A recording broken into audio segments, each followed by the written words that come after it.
Mr. Chairman, I'm grateful to you for this opportunity. I'm grateful to the Honorable Finance Minister for being present here when I have an opportunity to speak on the budget. I will be very brief. Let me first recall last year. Dr. Arvind Subramanian, who had just demitted office as Chief Economic Advisor, said pre-COVID, pre-budget, that the economy was in the intensive care unit. Dr. Abhijit Banerjee, the Nobel laureate, said pre-COVID, pre-budget, the economy was doing badly. The country had witnessed 8 quarters of slowdown. The 8th quarter was underway, but we knew that the economy will slow down further. It started at 8% in the beginning of 2018-19, and ultimately it ended with 3.1% or so in 2019-20. In my intervention last year, I had pointed out that the government was in denial. The government was refusing to accept the reality of a slowing economy. And the government believed wrongly that the problem of India's economy was cyclical and not structural. The Honorable Finance Minister and other spokespersons of the government flatly refused to accept our arguments, brushed aside our contentions, and continued to pretend that all was well. And I remember the dates and the occasions when they said the revival will happen next quarter. Be that as it may, 2 years of slowdown is a reality. And then the COVID struck. When we pleaded that, while you address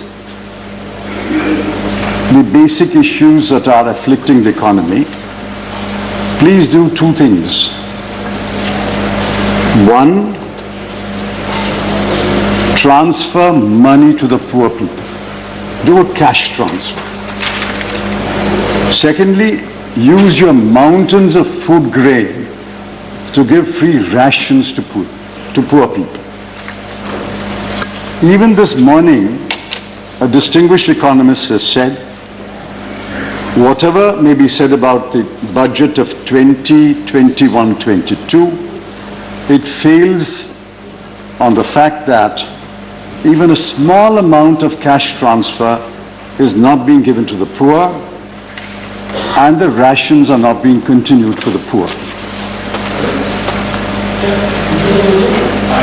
Be that as it may, sir, this government continues to believe that supply-side responses will turn the economy around. I think there are 5 fingers on one hand. I can count who are those supply-side theorists. One is the Honorable Finance Minister herself. The other is the Chief Economic Advisor. The third is the distinguished economist who presides over the Niti Aayog. And the fourth is the Honorable Prime Minister's speechwriter. And I'm still looking for the 5th who wants to be counted on that side. Every economist in the world has said we have to stimulate demand. And the best way to stimulate demand is to put money in the hands of the people. This government has failed on that account. I repeat the charge. You are still not learning the lessons of the last 36 months.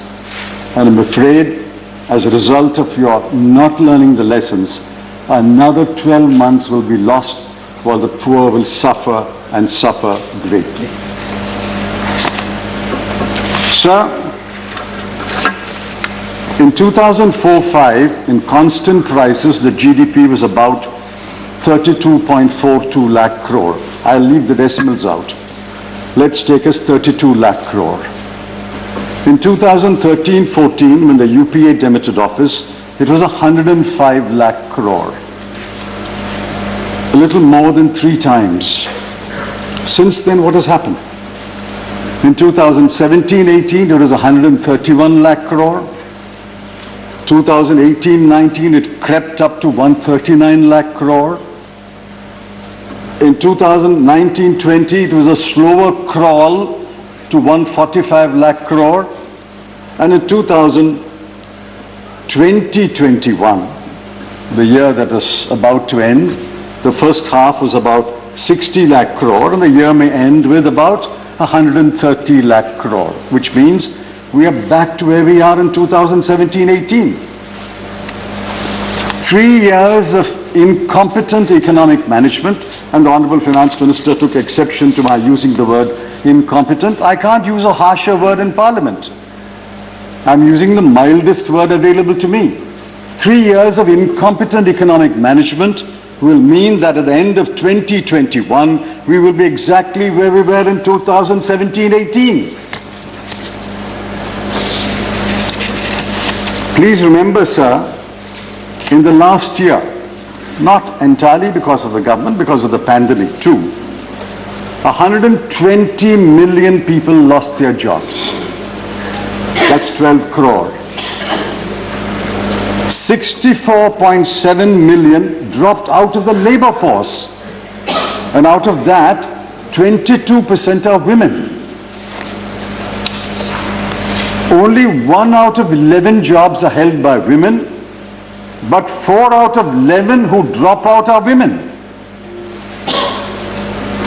28 million are today registered in the employment exchanges actively seeking jobs.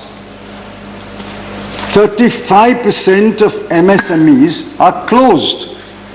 Come to Tirupur, come to my town. Where was this bakery? Closed. Where is this workshop? Closed. Where is this laundry? Closed. The reality is, there is no demand in the bulk of India. I'm talking about a relatively advanced state like Tamil Nadu. Imagine what the situation will be in relatively backward states like Bihar, Uttar Pradesh, Orissa. My heart pains for them. I'm not happy they are backward, but it will be worse in those states. Sir, the answer to India's economic situation is to take the advice of well-meaning critics, distinguished Indian economists who may be in India, who may be abroad, and address the structural issues facing the economy and immediately address the needs of the poor people. This is what my colleague Mr. Sibal said yesterday. You have ignored the poor, you have ignored the unemployed, you have ignored those who have lost their jobs and still looking for those jobs. You have ignored the MSMEs which are closed down. You have ignored the jobs that were lost in the closed down MSMEs. If you ignore the bulk of India, who is this budget for? Before I answer the question, who is this budget for, let me give you some numbers. Major numbers are suspect in this budget, like last year's budget. Of course, you will always say the numbers unraveled because of the pandemic. You won't have the excuse this year. These numbers are going to unravel. And like last year, the finance minister will have to make many budgets. Let's look at the reality of the numbers.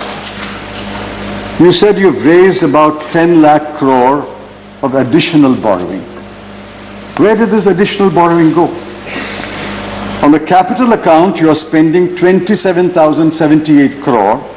Let's add the grants and aid of capital investment, another 23,876 crore.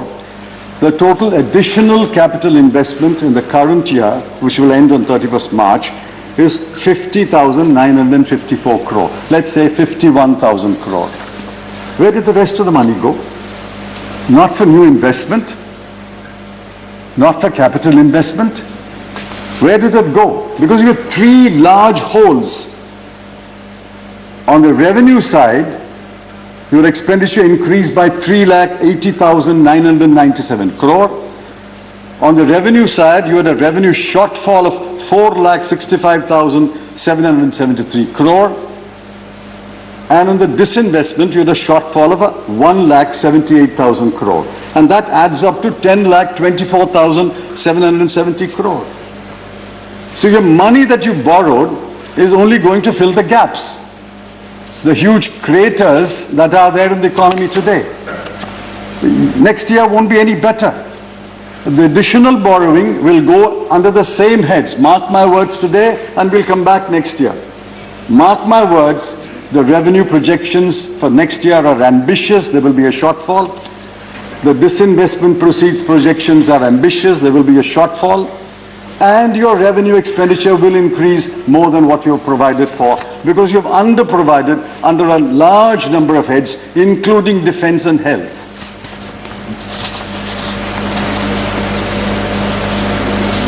Next year, total expenditure increases by only 32,931 crore. I've complimented you in writing, and I compliment you here. You are spending on capital account an additional 1,15,000 crore. But what is 1,15,000 crore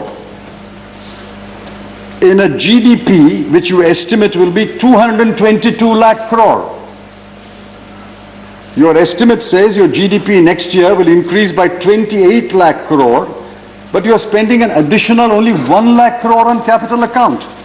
While I've given you half a compliment, I'm have to hold back the other half of the compliment, because there's not enough is being spent on capital expenditure. Sir, let me point out another number that will unravel. You projected nominal GDP growth of about 14.8% or 9%. And then you say, I'll still grow by 11%. The math is bewildering. Inflation next year will be at least 5%, maybe even 6%. If your nominal GDP growth is 14.4%, and if inflation is 5 or 6%, the arithmetic I have says your growth will be only 9.4 or 8.4. This year will end at -10, -11, and next year will grow by 8 or 9. This is what Dr. Geeta Gopinath said is mechanical. Don't claim credit for that growth. If the decline in the previous year is -10, the mechanical rise will be +8 or +9. So don't go about boasting about these numbers.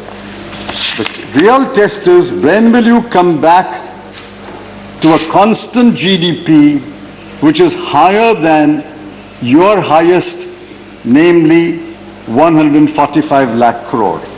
I'm afraid it will take you 2 to 3 years, which is why Dr. Gopinath said to reach pre-COVID levels, we'll have to wait until 2025.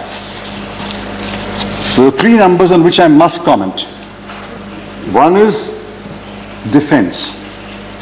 The first time, I think, in the history of Parliament, the word defense was not mentioned in the budget speech. Please correct me if I'm wrong.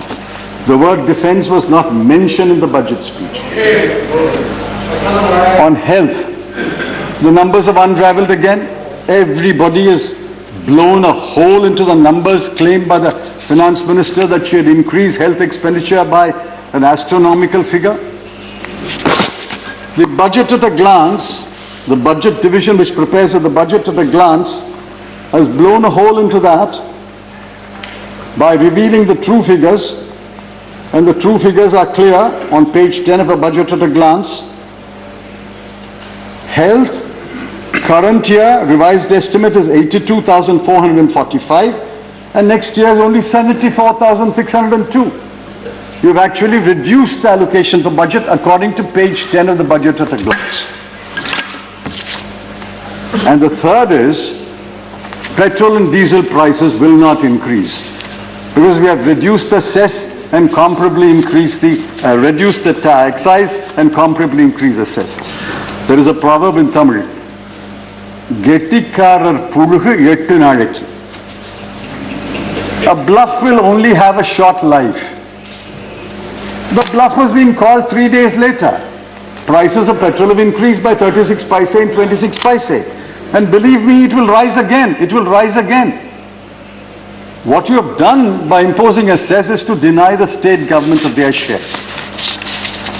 So many numbers will unravel. I don't want to alarm or disappoint the Honorable Finance Minister, but I'm afraid many numbers will unravel. Finally, sir, I want to point out what is the text of the speech. The text is prosaic, bureaucratic. What is the pretext of the speech? The pretext is we have a pandemic. Let me tell you, we don't hold you responsible for the pandemic afflicting India, nor do we hold you responsible or give you credit for the pandemic leaving India. The coronavirus came to India and the coronavirus is leaving India. You don't take the blame for the coronavirus coming into India, but you don't take the credit for the coronavirus leaving India. But that's a separate debate on a separate occasion. The pretext is we have a pandemic, and the answer is supply side measures. The context is a slowing down economy, pushed into a deep recession, minus 10%, thanks to the pandemic and thanks to incompetent economic management. But more than the text, more than the pretext, more than the context, what is important is the subtext.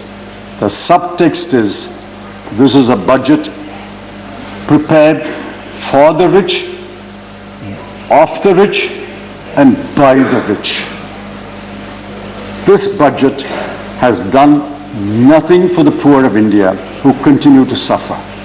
The unemployed, those who are looking for employment, those who have lost jobs, the MSMEs that are closed down, the migrant worker, those who are waiting for rations to be given to them for a few more months. All of them have been neglected in this budget. The subtext is, this is a budget for the rich, of the rich, and by the rich. We must therefore record our strongest protest and dissent against the budget. Because we dissent, we will be called Andolanjeevi and Parjeevi. Who are the Parjeevis of this country? The Parjeevis of the country are those 1% who are control 73% of India's wealth. And this is the budget for that 1% who already control 73% of India's wealth. We reject this budget in the name of the people. We appeal to you to amend this budget and provide cash transfers, rations, and succor to the poor. As long as the poor continue to suffer, you may get away with this kind of budget. But one day or other, the poor will wake up and in a non-violent, peaceful manner, show the government what it has done and what it should have done. I don't know when that will happen, but it will happen because the poor continue to suffer before your budget and after your budget. And therefore, we reject this budget and record our strongest protest against the budget. Thank you.